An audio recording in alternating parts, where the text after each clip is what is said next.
Doctor Shri Nanasaheb Dharmadhikari प्रतिष्ठान रेवदंडा तालुका अलिबाग जिल्हा रायगड यांच्या मार्गदर्शनाखाली श्री बैठक कोपरगावच्या श्री सदस्यातर्फे रविवार दिनांक 1 मार्च रोजी शहरात स्वच्छता मोहीम राबवण्यात आली। प्रतिष्ठानच्या शताब्दी दिनानिमित्त आयोजित करण्यात आलेल्या या उपक्रमास उत्स्फूर्त असा प्रतिसाद लाभला। सकाळी 7:30 ते 10:30 पर्यंत कोपरगाव ग्रामीण रुग्णालय परिसर तसेच बस स्थानक परिसरात स्वच्छता करण्यात आली। परिसरातील ओला व सुका कचरा वेगळा करून संकलित करण्यात आला। वाढलेले गवत, काटेरी झुडपं काढण्यात आली। सार्वजनिक ठिकाणी साचलेला प्लास्टिक कचरा गोळा करून त्याची योग्य ती विल्हेवाट लावण्यात आली। त्यामुळे परिसर स्वच्छ व नीटनेटका झाला। या मोहिमेत श्री बैठक कोपरगावचे श्री सदस्य व समाज बांधव मोठ्या संख्येने सहभागी झाले होते। स्वच्छता हीच सेवा या भावनेतून सर्वांनी स्वयंप्रेरणेने सहभाग नोंदवला। नगरपालिका प्रशासनाकडून घंटागाडीची व्यवस्था करण्यात आली होती।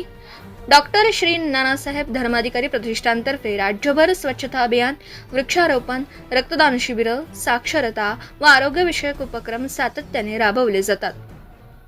त्याच सामाजिक बांधिलकीतून कोपरगाव येथे हा उपक्रम पार पडला। या उपक्रमामुळे शहरात स्वच्छतेबाबत जनजागृती झाली असून नागरिकांनी समाधान व्यक्त केलं। सम्राट न्यूजसाठी संपादक अजय विघे, कोपरगाव।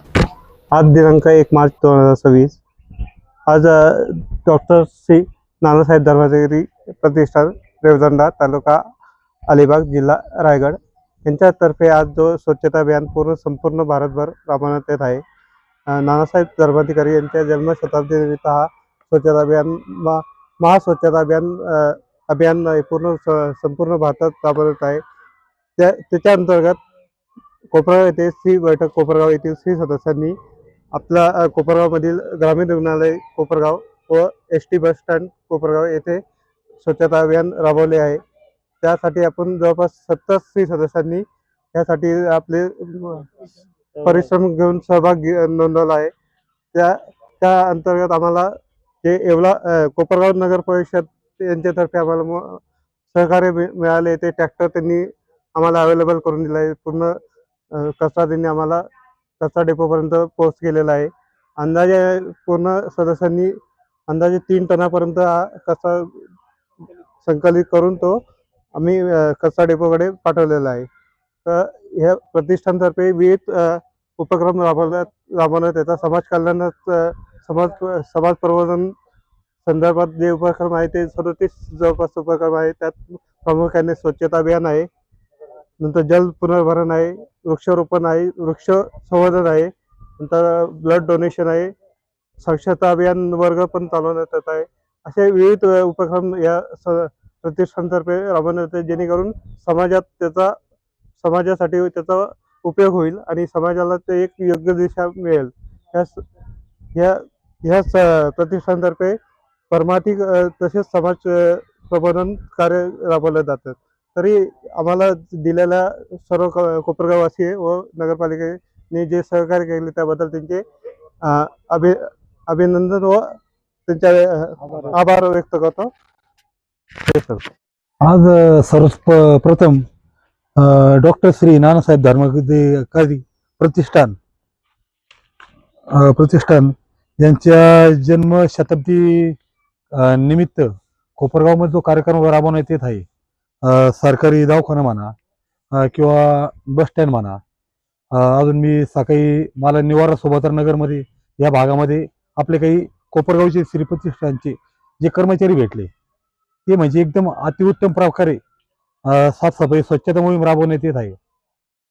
आणि ही स्वच्छता अभियानचं खरोखर म्हणजे कौतुकास्पद गोष्ट आहे का एवढी चांगली स्वच्छता म्हणजे आपली कोपरगावची श्री बैठक जी व्यवस्था आहे ती खूप चांगल्या प्रकारे साफसफाई केली आणि त्यांना याच्या पुढील कार्यात खूप खूप शुभेच्छा आणि खूप छान सफाई केल्याबद्दल खूप खूप धन्यवाद। दिनांक 1 मार्च 2026 माननीय नानासाहेब धर्माधिकारी प्रतिष्ठान नानासाहेब धर्माधिकारी दादांचा आज भारतभर स्वच्छता अभियान हा उपक्रम त्यांच्या जन्मशताब्दी वर्षानिमित्त चालू आहे। यात सर्व जे काही बैठकीतले मेंबर असतील, एकूण 60-70 मेंबर आहे, त्यांनी 2 टीमा तयार करून एक बस स्टँडवर त्यांची एक टीम कार्यरत आहे आणि एक आपल्या ग्रामीण रुग्णालयात आलेली आहे.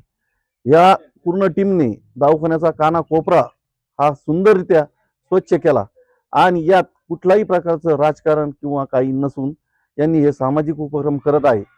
त्याप्रमाणे वयोवृद्ध लोकांसाठी त्यांनी सकाळी शनिवार रविवार 2 दिवस शाळा सुद्धा चालू केलेली असून असे त्यांचे अनेक उपक्रम ते करतात.